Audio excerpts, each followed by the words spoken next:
Good evening. This is Srinivas working as a school assistant. My subject is physical science. Today, I have come in front all of you to strengthen my voice about how we have to introduce any one of the languages in our education institutions. What the language we are going to introduce to any one of the students in our education institutions? Definitely, each and every student also must have to get a capability to speak the language. This is the primary motto to introduce any one of the language. Yes, I am going to give some of the examples to each and everyone.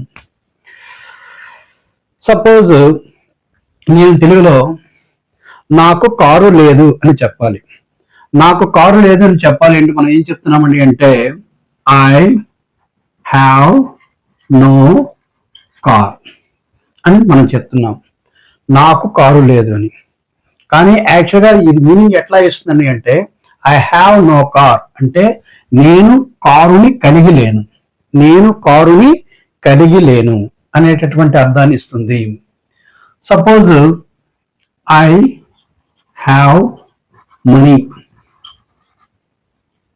Okay, Mere pass Dhan high, నా వద్ద ధనము కలిగి ఉన్నది, okay అనేటటువంటి విషయాన్ని చెప్తూ ఉంటాం. కానీ ఐ హ్యావ్ మనీ అంటే నేను ధనమును కలిగి ఉన్నాను, నేను ధనమును కలిగి ఉన్నాను. I have sufficient money to purchase something, నేను ఒకటి కొనడానికి కావాల్సినటువంటి సరైనటువంటి ధనమును కలిగి ఉన్నాను అనేటువంటి విషయాన్ని మనం చెప్తున్నాం. ఓకే, అయితే నేను కారు కలిగి లేను అని చెప్పాను కదండి. ఓకే, అతనికి కారు ఉన్నది అని చెప్పాలి. అతనికి కారు ఉన్నది అంటే మనం ఏం చెప్తున్నామండి అంటే హీ హ్యాస్ ఏ కార్, అతనికి కారు ఉన్నది అని చెప్తున్నాం. కానీ మనం ఏం రాసామండి అంటే హీ హ్యాజ్ ఏ కార్, అతడు ఒక కారును కలిగి ఉన్నాడు అని మనం రాసాము. కానీ మనం ఏం చెప్తున్నామండి అంటే అతనికి కారు ఉన్నది అని చెప్పాలి. అతనికి కారు ఉన్నదని ఎలా చెప్పాలి అంటే there is a car, there is a car at him, అతని వద్ద ఒక కారు ఉన్నది. ఏ కార్ టు హిమ్, అతనికి ఒక కారు ఉన్నది. అతనికి కారు ఉన్నది అని చెప్పాలి అంటే there is a car to him అని చెప్పాలి. లేదా సింపుల్ గా ఏ కార్ టు హిమ్ అంటే అతనికి ఒక కారు. ఓకే, అతనికి ఏ కార్ టు హిమ్ అంటే అతనికి ఒక కారు అనేటువంటిది చెప్పాం. సో ఉన్నది అని చెప్పాలంటే ఈజ్. మనకి ఇంగ్లీష్ లాంగ్వేజ్ లో సబ్జెక్ట్ అనేటువంటిది ఉండాలి కాబట్టి there. Okay, so there is a car to him, అతనికి కారు ఉన్నది. So in this way this is the language had been written. ఇప్పుడు నా తెలుగు భాష గురించి వద్దాం సార్. నా మాతృభాషలో నేను అని రాశాను సార్. నేను ఇవ్వాలి అని రాశాను సార్. నేను ఇవ్వాలి, ఈ నేను అనేటువంటిది తీసేసి నాకు అని పెట్టామనుకోండి, నాకు ఇవ్వాలి. ఈ రెండు ఖచ్చితంగా చాలా విభిన్నమైనటువంటివి. ఈ రెండింటి యొక్క అర్థాలు వేరు వేరు అనేటువంటి విషయం చదువుకున్నా చదువుకోకపోయినా ప్రతి ఒక్క వ్యక్తికి, తెలుగు తెలిసిన ప్రతి వ్యక్తికి తెలుస్తుంది సార్. ఇప్పుడు సపోజ్ అతడు ఇవ్వాలి, అతడు ఇవ్వాలి అన్నా. ఇప్పుడు అతనికి ఇవ్వాలి, అతనికి ఇవ్వాలి. సో ఈ రెండు ఎప్పుడు ఒకటవుతాయా సార్? Definitely not. ఇది నా మాతృభాష. నా మాతృభాషలో ఎలా అయితే అతడు ఇవ్వాలి, అతనికి ఇవ్వాలి రెండు కూడా చాలా డిఫరెంట్, అలాగే ప్రపంచంలో ఉండేటువంటి ప్రతి భాష అంటే ప్రపంచంలో ఉండేటువంటి ప్రతి రిటన్ లాంగ్వేజ్ కూడా ఇదే విధమైనటువంటి పద్ధతిలోనే వ్రాయబడి ఉంటుంది తప్ప అతడు అతనికి అనేటువంటి రెండు పదాలు ఒకటి కాదు అనేటువంటి విషయం అనేటువంటిది ఖచ్చితంగా గుర్తించి మనం చెప్పాలి. కానీ మనం ఇంగ్లీష్ లాంగ్వేజ్కి వచ్చేటప్పటికి అతనికి కారు ఉన్నది, హీ హ్యాజ్ ఏ కార్ అంటే అతనికి కారు ఉన్నది అని చెప్తున్నాం. సో హీ అనేటువంటిది ఎప్పుడు కూడా అతడు అనేటువంటి మీనింగ్ ఇస్తుంది తప్ప అతనికి అనేటువంటి మీనింగ్ ఎట్టి పరిస్థితిలోనే ఇవ్వదు. ఓకే, ఇప్పుడు I have to give money to him. నేను అతనికి ధనమును ఇవ్వాలి. ఓకే, ఇప్పుడు అతడు నాకు ఇవ్వాలి అని చెప్పాలంటే he has to give money to me. అతడు నాకు ధనమును ఇవ్వాలి. These two are entirely different sir. Okay, but when we are going to introduce the language of English, we have been teaching the concept of English language in a wrong way years together across the world. Yes sir, definitely. ఇప్పుడు అతడు ఇవ్వాలి, అతనికి ఇవ్వాలి, వారు ఇవ్వాలి, వారికి ఇవ్వాలి, both are different. మీరు ఇవ్వాలి, మీకు ఇవ్వాలి, both are different. In any language, if it is a written language, అంటే ఒక లిపి ఉన్నటువంటి భాష అయితే మాత్రం ఖచ్చితంగా ఈ రెండు వర్డ్స్ కూడా entirely different. Okay, so there is no exception in English language. ఇప్పుడు there is a car at him అంటే అతని వద్ద కారు ఉన్నదని. ఇప్పుడు కారు గ్యారేజ్ వద్ద ఉన్నది అని చెప్పాలి. అంటే ఏం చెప్తాం? Car is at a garage అంటే కారు గ్యారేజ్ వద్ద ఉన్నది. ఓకే, అలాగే car is in garage. Okay, car in garage అంటే కారు గ్యారేజ్ లో ఉన్నది, కారు గ్యారేజ్ లో ఉన్నది అని చెప్పని. ఓకే, కార్ గాడి గ్యారేజ్ పర్ హై, గాడి గ్యారేజ్ మే హై. ఓకే, సో కార్ అనేటటువంటిది ఇక్కడ మనం సబ్జెక్ట్ గానే వాడుతున్నాం. ఓకే, అలాగే ఇక్కడ హీ అనేటువంటిది సబ్జెక్ట్ గానే వాడుతున్నాం. In English language only one of the main structure that is subject plus verb plus object. There is no choice to start any one of the sentence with object, whether it is active voice or passive voice.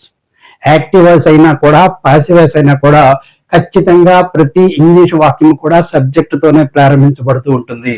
Subject లేనటువంటి పక్షంలో అక్కడ there లేదా here లేదా it ఇలాగా ఇద్దరు అట్లాగే సబ్జెక్టులండి. కానీ మనం ఈ విధంగానే భాష అనేటువంటిది బోధించాల్సినటువంటి అవసరం అనేటువంటిది ఉంది. ఇప్పుడు మీకు ఖచ్చితంగా ఒక విషయం చెప్తున్నాను సార్. అదృష్టవశాత్తు ప్రతి విద్యార్థిని కూడా ఏ భాషకి చెందిన వాళ్ళైనా సరే పాఠశాలకి వెళ్ళక ముందే వాళ్ళకి వాళ్ళ యొక్క మాతృభాష మాట్లాడగలగడం అనేటువంటిది వాళ్ళ యొక్క తల్లిదండ్రుల ద్వారానో లేక వాళ్ళ యొక్క చుట్టూ ఉండేటువంటి వ్యక్తుల ద్వారానో వచ్చేస్తుంది సార్. నిజంగా కానీ పాఠశాలకి రాకముందు వాళ్ళకి భాష అనేటువంటిది మాట్లాడగలగడం వచ్చి ఉండకపోతే మనము మన యొక్క విద్యాలయాల్లో ఒక భాషని పరిచయం చేసేటువంటి విధానంలో అంటే ఇప్పుడు మనం పరిచయం చేస్తున్నటువంటి విధానం ద్వారా ఆ యొక్క మాతృభాషని కూడా పరిచయం చేస్తే మాతృభాషని కూడా వాళ్ళ చేత మాట్లాడగలిగించలేము సార్. అబ్సల్యూట్లీ రైట్ సార్ ఇది. సో ఒక చదువుకోనటువంటి తల్లిదండ్రులు వాళ్ళ యొక్క పిల్లలకి ఒక భాషని మాట్లాడగలగడం నేర్పుతున్నారు. వాళ్ళకి నిజంగా చదవడము రాదు, వ్రాయడము రాదు. పిల్లలకి కూడా చదవడం రాదు, వ్రాయడం రాదు, అయినా భాషను మాట్లాడగలిగే విధంగా వాళ్ళు చెప్పగలుగుతున్నారు.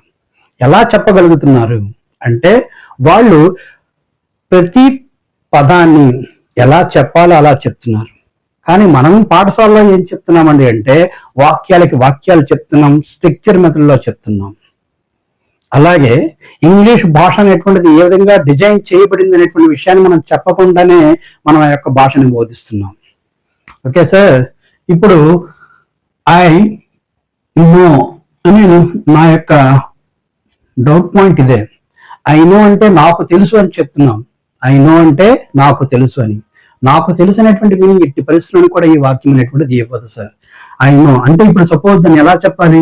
ఇట్ హ్యాస్ నోన్ టు మీ. ఇది నాకు తెలిసి ఉన్నది అంటే ఇది నాకు తెలుసు. ఇది జస్ట్ నియర్ ప్రజెంట్. ఓకే, ఇప్పుడు దాన్నే పాస్ట్ టెన్స్ లో చెప్పాలనుకోండి.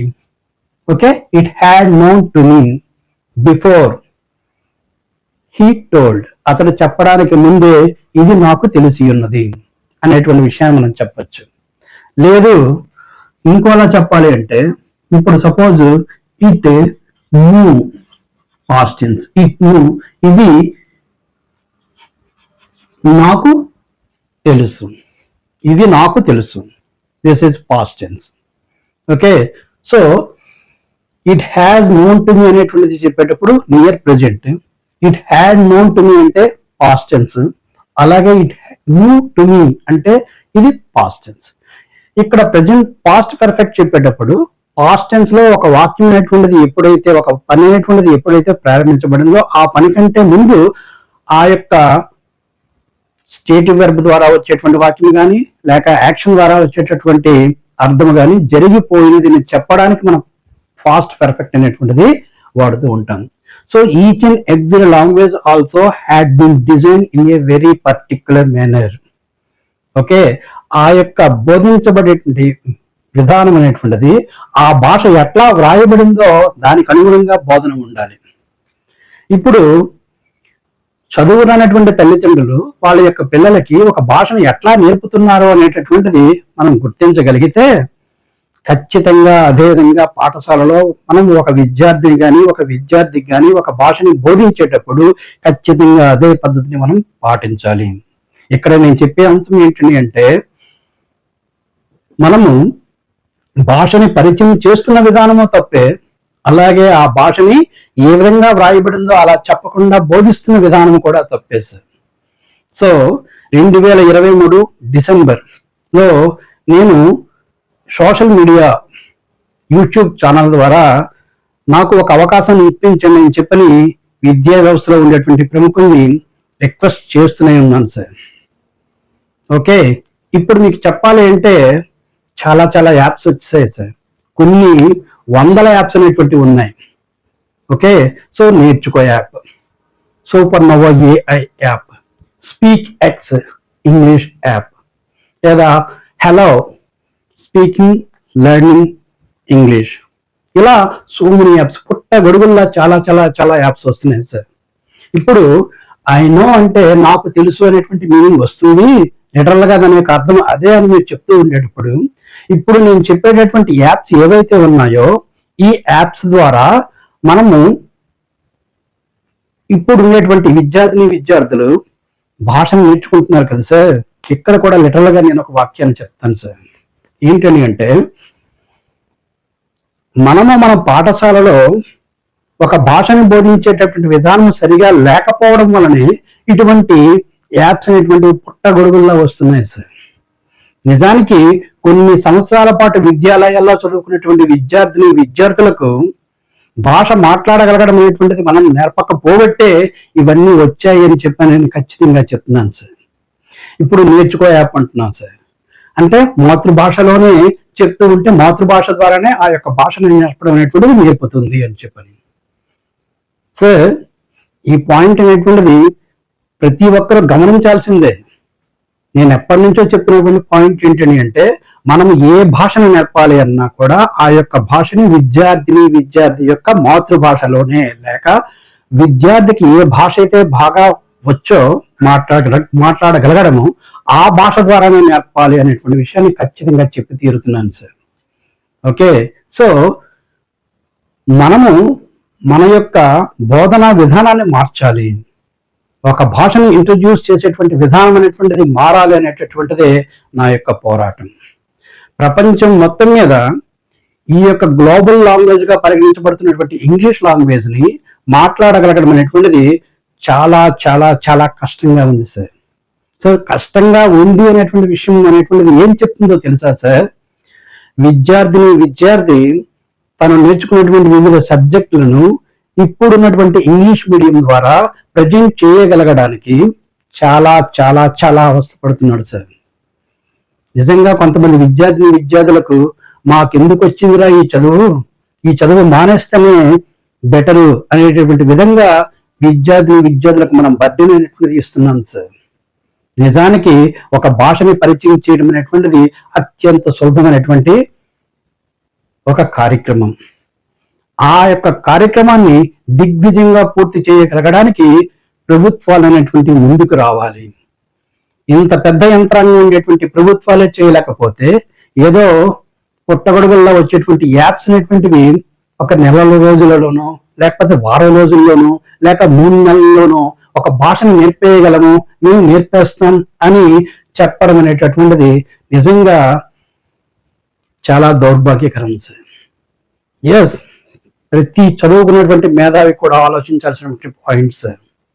ఇప్పుడు మీకు ఇంకో విధంగా నేను చెప్తాను చూడండి సార్. ఇప్పుడు నేను అని రాశాను అనుకోండి సార్.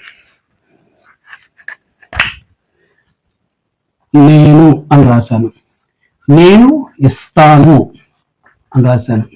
ఇప్పుడు ఇక్కడ నేను అని వచ్చేటప్పుడు ఈ చివర ఏమొచ్చింది సార్? నువ్వు అనే వచ్చింది. ఓకే, మీరు అన్నప్పుడు ఇస్తారు అని వస్తుంది. ఇప్పుడు ఈ నేను బదులుగా నేను నాకు అని పెట్టాను అనుకోండి, నాకు ఇస్తాను అని రాస్తామా అంటే రాయం సార్. ఇక్కడ ఈ నువ్వు అనేటువంటిది రాదు. ఏమొస్తుంది సార్? నాకు ఇస్తారు అని కానీ, ఇస్తావు అని కానీ, లేక ఇస్తుంది, ఓకే, నాకు ఇస్తుంది అని కానీ, లేక నాకు ఇస్తాడు అని కానీ వస్తుంది. అంతేగాని నాకు ఇస్తాను అని రాదు సార్. అంటే నేను అనేటువంటి పదము వచ్చేటప్పుడు మీరు ఏ వాక్యం తీసుకున్నా కూడా చివర ఏమొస్తుంది?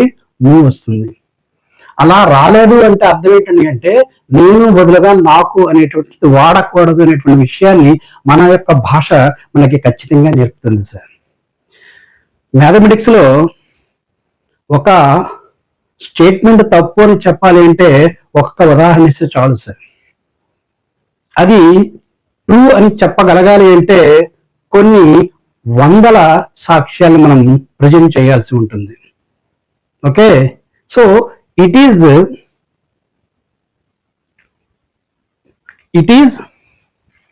definitely applicable. It is applicable to each and everywhere in each and every language. Okay, so ప్రతి భాషకి కానీ ప్రతి సబ్జెక్ట్కి కానీ అది వర్తిస్తుంది సార్. ఖచ్చితంగా ప్రతి దానికి ఒక ప్రూఫ్ ఉండాలి. లాంగ్వేజ్ అంటే చాలా మంది అనుకుంటారంటే అది సైన్స్ కాదు అని చెప్తున్నాను, కానీ నేను చెప్పాను లాంగ్వేజ్ అనేటువంటిది కూడా సైన్సే. వ్యాకరణ శాస్త్రము అని అంటామని చెప్పాం, physical science. Okay, so grammar అంటాం. ఓకే, తెలుగులో వ్యాకరణ శాస్త్రము అంటాం. సో శాస్త్రం అంటే సైన్స్. అంటే ఇక్కడ ఒక భాష అనేటటువంటిది, ఆ భాషలో ఉండేటటువంటి ఆ యొక్క వ్యాకరణాన్ని కానీ లేక ఆ భాషని కానీ మనము సైన్స్ గానే పరిగణించాలి. దానికి కూడా ప్రతిదానికి ఖచ్చితంగా ఒక సాక్ష్యం అనేటువంటిది ఉండి తీరాలి. ఒక భాషని ఎట్లా పడితే అట్లా వ్రాసేయాలి సార్. ప్రతి భాష కూడా ఒక ఖచ్చితమైనటువంటి పద్ధతిలో ఏ విధమైనటువంటి సందేహాలకి తావు ఇవ్వకుండా ఉండగలిగే విధంగా వ్రాయబడి ఉంటుంది.